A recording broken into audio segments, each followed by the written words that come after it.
Hello everyone, welcome to this video जहां हम लोग प्रिपेयर कर रहे हैं for the upcoming patent agent examination. These videos can also be taken as revision videos, whatever feels well to the viewers. So today's topic will be the filing of patent application.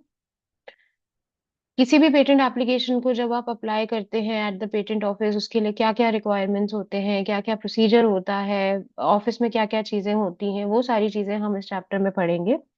तो सबसे पहले आता है कि applicant किसी भी invent patent के application के लिए कौन हो सकता है. एप्लीकेशन किसी पेटेंट के लिए अगर कोई इन्वेंशन किसी इंसान ने बनाई है तो वो कुछ एक क्राइटेरिया है, those who can be the applicant. कोई भी इंसान इधर जॉइंटली या फिर अकेले किसी और इंसान के साथ कैन बी द एप्लीकेंट. और उनमें वो इनमें से तीन क्राइटेरिया सेटिस्फाई होने चाहिए. उसमें number one criteria is that that person should be the true and first inventor of that invention. मतलब उसी ने वो इन्वेंशन बनाई होनी चाहिए. और कोई assignee of the true and first inventor. If there is an assignee of the true and first inventor, that can also be acting as an applicant for an invention जिसके लिए एक पेटेंट एप्लीकेशन फाइल की जा रही है. or else a legal representative of any deceased first true inventor या फिर उसका कोई असाइनी. तो ये तीन टाइप के लोग can be the applicant of a patent application. Then as we have discussed, जो टर्म पर्सन है according to the Patents Act will include the government along with the other persons. Okay, so government भी included है person जहाँ पे reference आया हुआ है act के अंदर. एंड जो ट्रू एंड फर्स्ट इन्वेंटर है, they will not include the people जो कि एक फर्स्ट इम्पोर्टर थे इन्वेंशन के इनटू द इंडिया, और कोई ऐसा पर्सन जिसको इन्वेंशन पहली बार कम्युनिकेट की गई थी from outside India. So true and first inventor में ये दोनों लोग नहीं इंक्लूड होंगे. Number one, the first importer of the invention into India, and number two, the person to whom an invention was first communicated from outside India. अब applicant के लिए it is important when they are applying for a patent application कि वो जो true and first inventor है उसका नाम, address और नेशनैलिटी को डिस्क्लोज करे प्रॉपरली.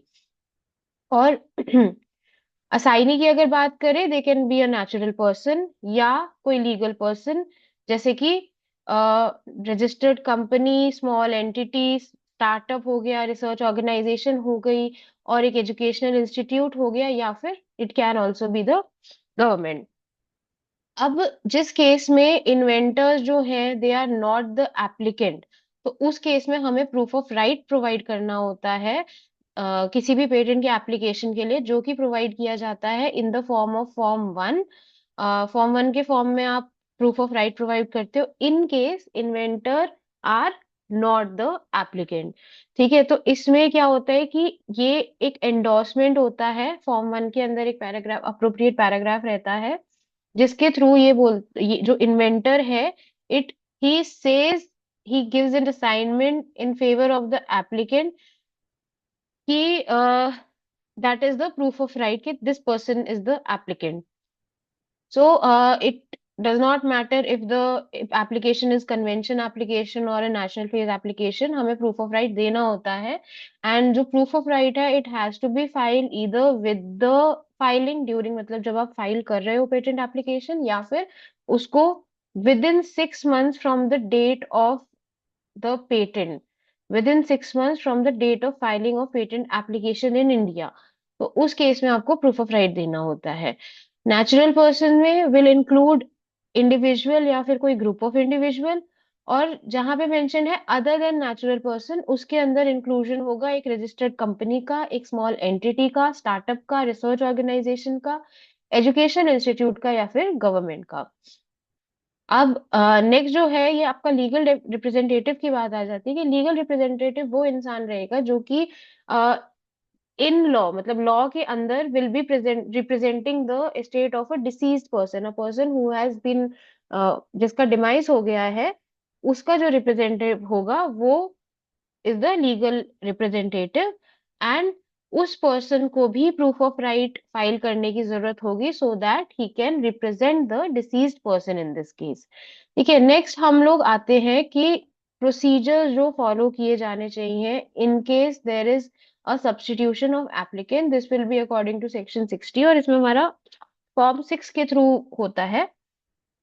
अब क्या है कि सब्स्टिट्यूशन ऑफ एप्लीकेंट की बात हो रही है यहाँ पे। ठीक है, तो इन केस कोई कंट्रोलर है और वो कोई एक क्लेमेंट इंसान है, ठीक है, देयर इज अ क्लेमेंट, और उसके क्लेम से कंट्रोलर इज सेटिस्फाइड कि हाँ ठीक है, this person should be entitle, या इसके इंटरेस्ट की इसको शेयर दे दिया जाना चाहिए। तो कंट्रोलर जो है वो कोई अगर एग्रीमेंट प्रेजेंट है इन राइटिंग जो कि एप्लीकेंट या फिर आपस में दो तीन एप्लीकेंट के बीच में हुई है, तो जो कंट्रोलर है वो इशू कर सकते हैं, डायरेक्ट कर सकते हैं कि जो एप्लीकेशन है वो फर्दर प्रोसीड हो इन the name of the Clement.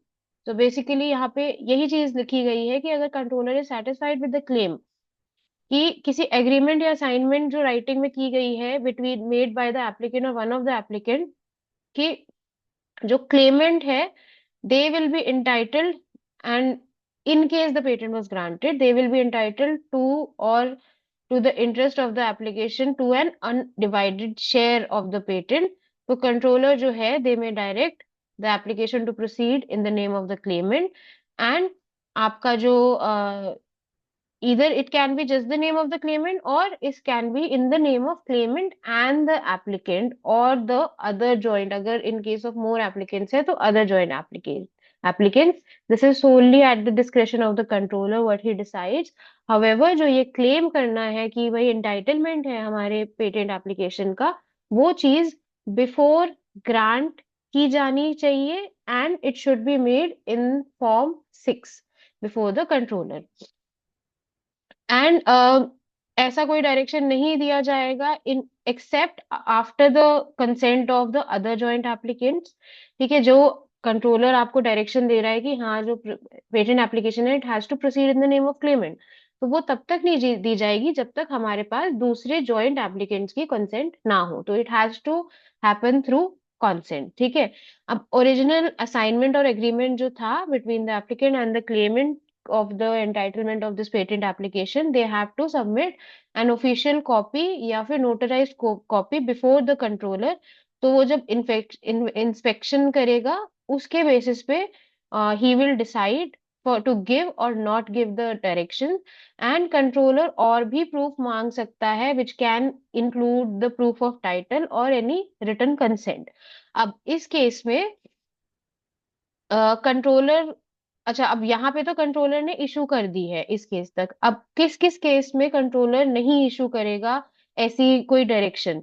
वो केसेस ये है कि जो इन्वेंशन है वो आइडेंटिफाई की गई है इन एग्रीमेंट और assignment by reference to the application number for the patent.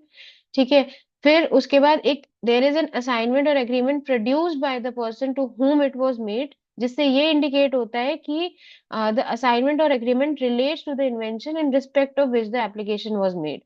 ठीक है, देन तीसरा केस ये होगा कि जहां पे द राइट्स ऑफ क्लेमेंट हैं वो फाइनली एस्टैब्लिश हुए हैं by the court in respect of that particular invention, तो भी कंट्रोलर नहीं देगा बिकॉज ऑलरेडी जो है rights they have been establish by the decision of the court.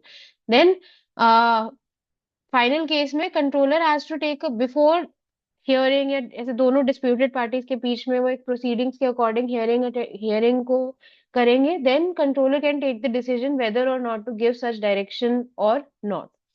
अब एक केस ये आता है कि इन केस दो या दो से ज्यादा मतलब जॉइंट एप्लीकेंट के केसेस हैं और उसमें दो या दो से ज्यादा जॉइंट एप्लीकेशन की डेथ हो जाती है for some reason before the grant of the patent. तो उस केस में the survivors can request the controller, ठीक है, with the consent of the legal representative of the deceased, कि जो एप्लीकेशन है अब फर्दर प्रोसीड करे in the name of the survivors only. ठीक है, तो यहाँ पे हमारा ये आ जाता है कि in case there is the death of one of the two or more applicants, either one मतलब एक या एक से ज्यादा किसी की भी ज्वाइंट एप्लीकेंट की अगर डेथ हो जाती है before the grant of the patent, तो जो आपके सर्वाइवर्स है they can request the controller to proceed the application in the name of the survivors provided कि हमारे पास एक रिटन फॉर्म में कंसेंट है by the legal representative of the deceased. ठीक है, और ये भी रिक्वेस्ट कैसे दी जाएगी, फॉर्म 6 के साथ दी जाएगी, बिकॉज वही एप्लीकेंट का है कि survivors will be the further moving on, यहाँ से एप्लीकेंट्स रहेंगे। एंड इसके साथ साथ फॉर्म 6 के साथ साथ इस केस में एक प्रूफ ऑफ डेथ दिया जाएगा जॉइंट एप्लीकेशन का, एंड एक सर्टिफाइड कॉपी दी जाएगी of the probate of the will of the disease. ठीक है, तो अब इन मतलब और भी कोई ऐसे अपने डॉक्यूमेंट्स जो कि प्रूव कर रहे हैं, जो लीगल रिप्रेजेंटेटिव है जिसका कंसेंट लिया गया है ऑफ द डिसीज्ड, उसका भी एक डॉक्यूमेंट ऑफ प्रूफ लगेगा कि yes this person is the legal representative of the deceased applicant. ठीक है, अभी हमारे पास नेक्स्ट चीज ये आती है कि in case there is a dispute between joint applicants, applicants के केस में कई बार डिस्प्यूट हो जाते हैं if there is a invention and multiple applicants are there for a patent application, तो डिस्प्यूट इफ इट अराइजेस, तो उन तो those people those parties can make an application to the controller, and controller will hear both the parties के concern, and he is the controller can give directions as he thinks fit. ये मतलब आगे application proceed हो, it is up to the discretion of the controller कि उसको क्या लगता है कि क्या सही है, कि आगे एप्लीकेशन कैसे प्रोसीड करनी चाहिए, कि क्या वो एक पार्टी के नेम पे प्रोसीड करेगी या फिर दोनों पार्टी के नेम पे प्रोसीड करेगी।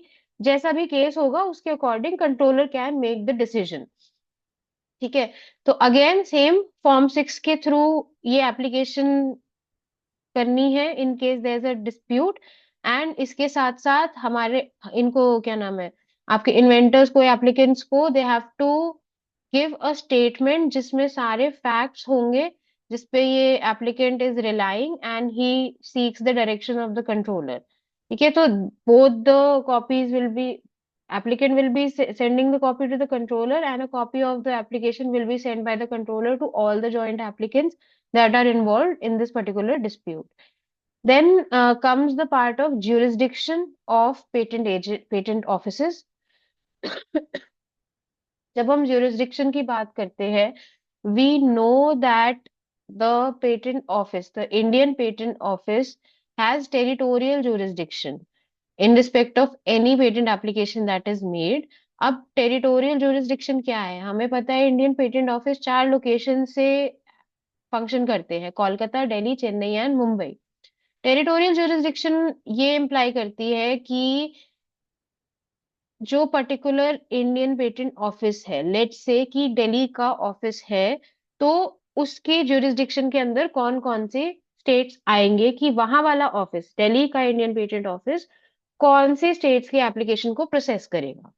ठीक है, अब ये ज्यूरिसडिक्शन डिसाइड होती है कुछ क्राइटेरिया के बेसिस पे। क्राइटेरिया क्या है, सबसे पहला क्राइटेरिया हमारा है कि जो फर्स्ट मेंशन्ड एप्लीकेंट है in case of joint applicant, या फिर जो एप्लीकेंट्स है उनका प्लेस ऑफ रेजिडेंट क्या है, डोमिसाइल क्या है, या फिर बिजनेस क्या है, कहाँ से ऑपरेट कर रहा है इन एप्लीकेंट, उसके बेसिस पे उस पर्टिकुलर एप्लीकेंट के द्वारा सबमिट की गई पेटेंट एप्लीकेशन का पेटेंट ऑफिस डिसाइड होगा। लेट्स से अगर एक इंसान पंजाब से एक पेटेंट एप्लीकेशन फाइल कर रहा है, तो दैट मीन्स उसका प्लेस ऑफ रेजिडेंस और place of business could be in Punjab, तो उसका जो ज्यूरिसडिक्शन के अकॉर्डिंग ऑफिस आएगा that would be Delhi office. ठीक है, and in case there are 2 or more applicants, तो इस केस में जो फर्स्ट एप्लीकेंट लिखा गया है उनका जो प्लेस ऑफ रेजिडेंस आएगा उसके अकॉर्डिंग jurisdiction सेट होगी। ठीक है, then the second criteria on which jurisdiction is decided is the place from where the invention was actually originated। कौन से जगह से इन्वेंशन एक्चुअली ओरिजिनेट हुई है, तो उस पर्टिकुलर प्लेस का jurisdiction किस ऑफिस के है, वहां से वो वाली jurisdiction डिसाइड हो जाएगी। देन हमारा आ जाता है address for service. Address for service, again जब हमारा एप्लीकेंट है उसके पास कोई प्लेस ऑफ बिजनेस या डोमिसाइल इंडिया में नहीं है, this is the case for foreign applicant, तो उस केस में हम जो एड्रेस फॉर सर्विस देते हैं इन इंडिया, प्रोवाइडेड इंडिया में जो एड्रेस ऑफ सर्विस देंगे उस वो वाला के अकॉर्डिंग जो है ज्यूरिसडिक्शनल ऑफिस जो आपका आएगा वो कंसिडर होगा। ऑल्सो अगर एप्लीकेशन जो है which is refer to in section 16, अब सेक्शन 16 के अकॉर्डिंग कौन सी एप्लीकेशन होती है? सेक्शन 16 के अकॉर्डिंग होती है डिविजनल एप्लीकेशन के केस में। तो डिविजनल एप्लीकेशन के केस में भी जो है it has to be filed at the appropriate office of the first mentioned application only. तो जो फर्स्ट एप्लीकेशन डिविजनल एप्लीकेशन के केस में अकॉर्डिंग टू सेक्शन 16 ये होता है कि if the controller is of the impression कि ये जो एक पर्टिकुलर एप्लीकेशन किसी एप्लीकेंट ने फाइल की हुई है that can be divided into two separate invent separate application, तो उस केस में डिविजनल एप्लीकेशन आती है। तो जो हम डिविजनल एप्लीकेशन फाइल करेंगे वो भी फर्स्ट मेंशन एप्लीकेशन के अकॉर्डिंग ही फाइल होगा eight the appropriate patent office. ठीक है, सो अब टेरिटोरियल जुरिस्डिक्शन हर ऑफिस की कौन कौन सी है? We have Mumbai, Delhi, Chennai and Kolkata. As we can see the patent office in Mumbai has the jurisdiction over Gujarat, Maharashtra, Madhya Pradesh, Goa, Chhattisgarh and Union Territories of Daman and Diu, Dadra and Nagar Haveli. The jurisdiction of Delhi office is over the states of Haryana, HP, Punjab, Rajasthan, Uttar Pradesh, Uttarakhand, Delhi. Then there is Union Territory of Chandigarh, Jammu and Kashmir and Ladakh. Then we have Chennai का office. Chennai का office का jurisdiction है Andhra Pradesh, Karnataka, Kerala, Tamil Nadu, Telangana and the Union Territories of Pondicherry and Lakshadweep. And the Kolkata office has a jurisdiction over the rest of the remaining India, which includes the state of Bihar, Jharkhand, Orissa, West Bengal, Sikkim, Assam, Meghalaya, Manipur, Tripura, Nagaland, Arunachal Pradesh, and the UTs of Andaman and Nicobar Islands. So, these are the territorial jurisdictions of each of the Indian Patent Office, and जहाँ पे appropriate office के according, जहाँ पे आपका territorial jurisdiction के according एक patent application file की गई है, that will not be ordinarily changed. However, controller can allocate the application to any of the four offices according to his will. He may decide upon uh, allocating those application to other patent offices. So all the applicants as well as the patent agents that are filing the patent application, they have to give the address for service. अब ये जो address for service applicant और patent agent देंगे उनके अंदर बहुत important है कि postal address include I am sorry postal address include हो, एक ईमेल एड्रेस इंक्लूड हो और एक मोबाइल नंबर इंक्लूडेड हो जो कि रजिस्टर्ड है इंडिया के अंदर। और ये जो एड्रेस ऑफ सर्विस दिया जाएगा by the applicant and by the ये जो एड्रेस फॉर सर्विस दिया जाएगा by the applicant and by the patent agent, this will be considered for all the proceedings under the Patent Act and the rules.